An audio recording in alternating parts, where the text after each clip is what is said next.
Well, I'm doing this on the morning literally as we are hearing that once again the fifth round of talks lasted apparently no longer than 20 minutes because we reached an absolute deadlock. And I'm going to do a video about that later, but today I'm going to read to you this article from the New Statesman, and quite frankly it sums up exactly, to be honest, it's the situation we are in and it's not good. And until people start to admit we are not in a good situation, you can't start to think, what do we do now? Even if you agree with Brexit, you've got to start to admit reality that this is not good for the country. So this is the article. So the article is Brexit has made the UK the sick man of Europe once more. It's by a guy called George Eaton. So Britain has created new economic problems without resolving its existing ones. Though it didn't feel like it at the time, the years preceding 2017 now resemble an economic golden age for the UK. After the damage imposed by the financial crisis and excessive austerity, Britain recovered to become the fastest growing G7 country.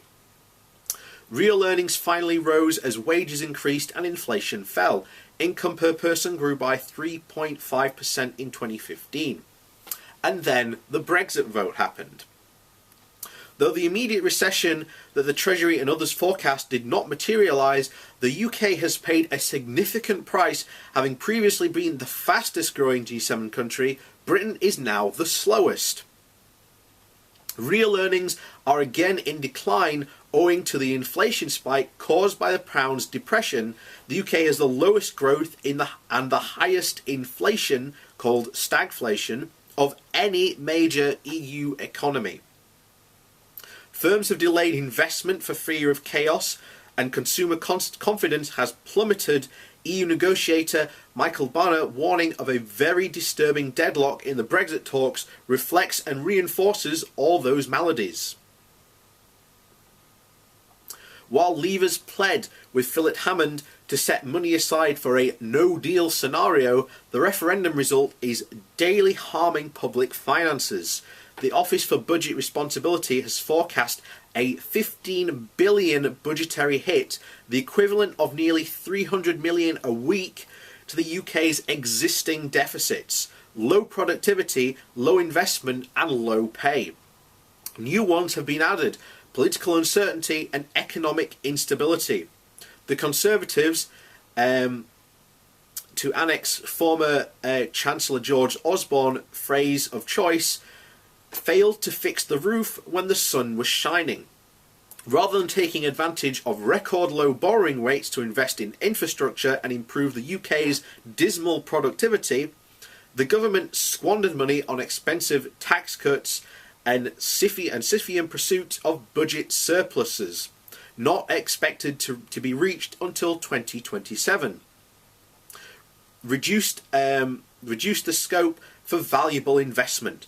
Productivity in the Q2 of this year was just 0.9% higher than a decade ago, the worst performance for 200 years. Having softened austerity without abandoning it, the Conservatives are now stuck in a political no man's land. Brexit and the loss of the Tory majority are imposing ever greater demands on fiscally conservative Hammond. The 260 billion war chest that the Chancellor had assembled had been reduced by as much as 2/3. As the UK drift towards the Brexit cliff edge in an ever worse shape, it is left to reflect on opportunities and missed potential wasted. Britain embraced the European project to escape its sick man status, and once more it is now worthy of that ignominious title. Which is true. If you look back, we were the sick man of Europe, and then we joined the EU, which has done nothing but helped us, and increased everything.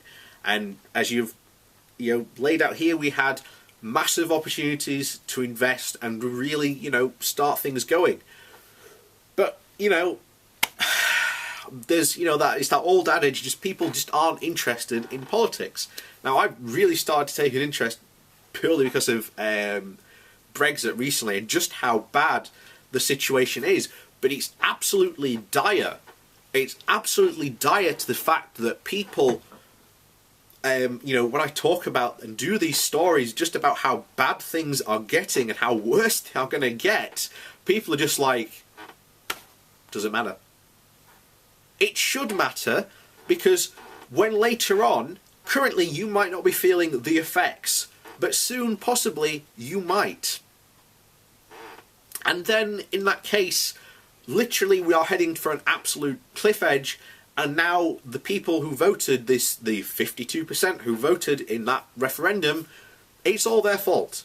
And I'm sorry, you have to put the blame where the blame belongs. It's that 52%, it's the Leave campaign, it's Boris Johnson, Nigel Farage.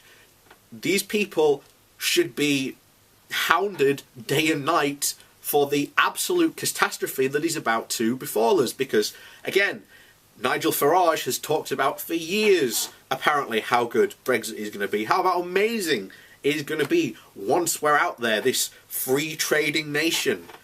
That's literally not the case. You have literally the case of yesterday. There was a press release by the Office of Trade and something, this new department we've now got, led by Liam Fox. Liam Fox set up a trade board, and Liam Fox is still the only member of this trade board. So this is just absolute.